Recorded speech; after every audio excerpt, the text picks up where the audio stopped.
ఏపీలో అక్రమ కట్టాలు సహించబోనని, అలాంటి వాటికి వైసీపీ ప్రభుత్వం వ్యతిరేకమని చెప్పారు జగన్మోహన్ రెడ్డి. ఆయన చెప్పేది ఒకటి, చేసేది మరొకటిగా మారింది. రాష్ట్రంలో అక్రమ భవనాలు ఉండేందుకు వీల్లేదని హుకుం జారీ చేశారు.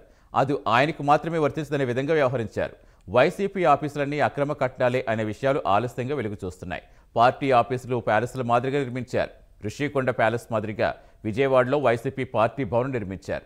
ఇప్పుడు ఆ బాగోతాలు బయటపడుతూ ఆ కట్టడాల సోయగాలు అందరినీ ఆశ్చర్యపరుస్తున్నాయి.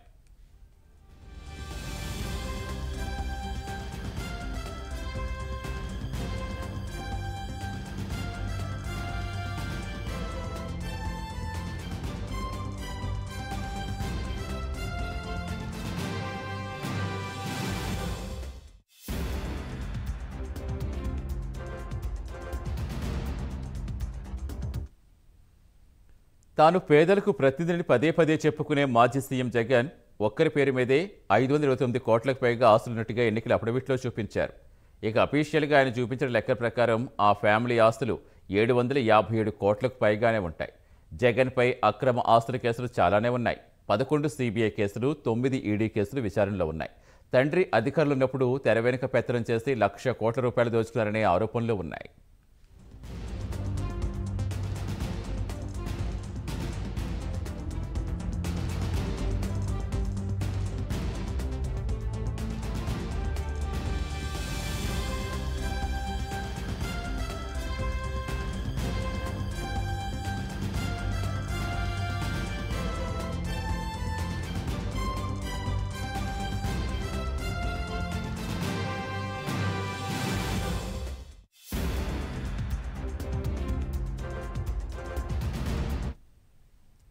జగన్మోహన్ రెడ్డికి అదేం పాయింట్స్నో కానీ ఆయన ఎక్కడ ఉండాలంటే అక్కడ ఓ ప్యాలెస్ ఉండాలనుకుంటారు.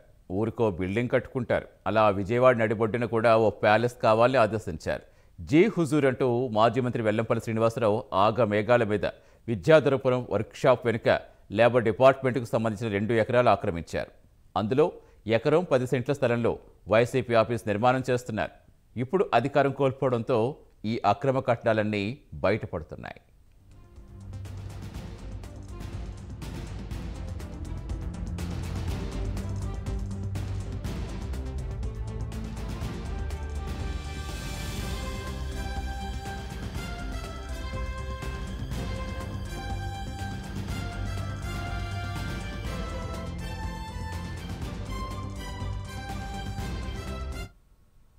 విజయవాడ మున్సిపల్ కార్పొరేషన్ అధికారులు ఏ చిన్న డివిజనలున్నా పగలకొడతారు. కానీ ఇంత భారీ కట్టు నిర్మిస్తున్న అధికారులకు ఎందుకు పట్టించుకోలేదో అర్థం కాలేదు. అధికారం ఎవరికి ఉంటే వారికి వంత పాడతారని ప్రశ్నిస్తున్నారు ప్రజలు. సామాన్యుడు రోడ్డు వెంబడి 2 అడుగులు జరిగితేనే అరగంటలో విఎంసీ అధికారులు వచ్చి నానా యాగి చేస్తారు.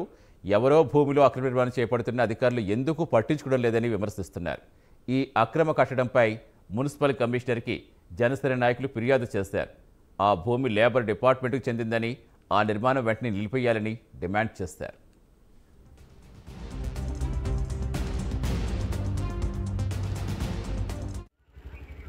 విజయవాడ నగరంలో వైఎస్ఆర్ కాంగ్రెస్ పార్టీ ఆఫీస్కి విజయవాడ నగరానికి చెందిన 1 ఎకరం 10 సెంట్లలో ప్రభుత్వ భూమిలో అక్రమ కట్టడం అంటే వైఎస్ఆర్ కాంగ్రెస్ పార్టీ ఆఫీస్కి లీజు పేరుతో తీసుకొని సంవత్సరానికి 1000 రూపాయల చొప్పున ప్రభుత్వానికి చెల్లించేటట్టుగా మాజీ మంత్రివర్యులు వెల్లంపల్లి సీను వారి నాయకత్వంలో వైఎస్ఆర్ కాంగ్రెస్ పార్టీ కార్యాలయానికి ప్రారంభించారు.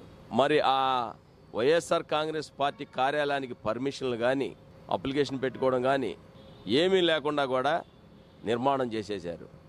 మరి ఇంతటి దుర్మార్గం ఈ రాష్ట్రంలో అన్ని ఏరియాలో కూడా ప్రతి జిల్లాలో కూడా ఒక కార్యాలయాన్ని తీసుకొని ప్రతి ఏరియాలో కూడా అక్రమంగా నిర్మించి మరి ఇక్కడ ఎవరైనా ఒక పేదవాడు ఇల్లు కట్టుకుంటా లేకపోతే ఎవరైనా మధ్యతరగతి ఇల్లు కట్టుకుంటే దౌర్జన్యంగా డబ్బులు వసూలు చేసి 3వ ఫ్లోర్కో 4వ ఫ్లోర్కో వేసుకుందామంటే పర్మిషను వెల్లంపల్లి శ్రీనివాసో లేకపోతే అక్కడ కనీసం కార్పొరేటరో వీళ్ళంతా అధికారులని వీళ్ళు కుమ్మక్కయ్యి ఈ నగరంలో ఎన్నో దోపిడీలు చేశారు అక్రమ కట్టడాల్లో.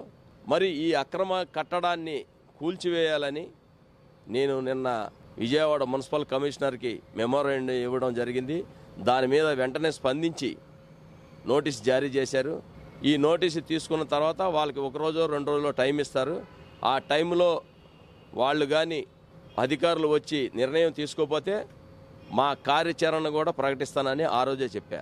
అలాగే విజయవాడ నగరంలో ప్రతి సెంటర్లో కూడా ప్రతి ఏరియాలో కూడా అక్రమ వైఎస్ఆర్ విగ్రహాలు కానీ అట్లాగే వాళ్ళు ఇష్టం వచ్చినట్టు కార్యాలయాలు కానీ ఎన్నో చేశారు పర్మిషన్ లేకుండా. మరి వీటన్నిటి మీద కూడా దృష్టి సారించాలని కూడా కమిషనర్ గారిని కోరడం జరిగింది. వారు తీసుకున్న పక్షంలో మా కార్యాచరణ ప్రకటించి ఏం చేద్దాం కూడా మళ్ళీ ఒక నిర్ణయం తీసుకుంటాం అనుకుంది మీ సందర్భంగా తెలియజేస్తున్నాను.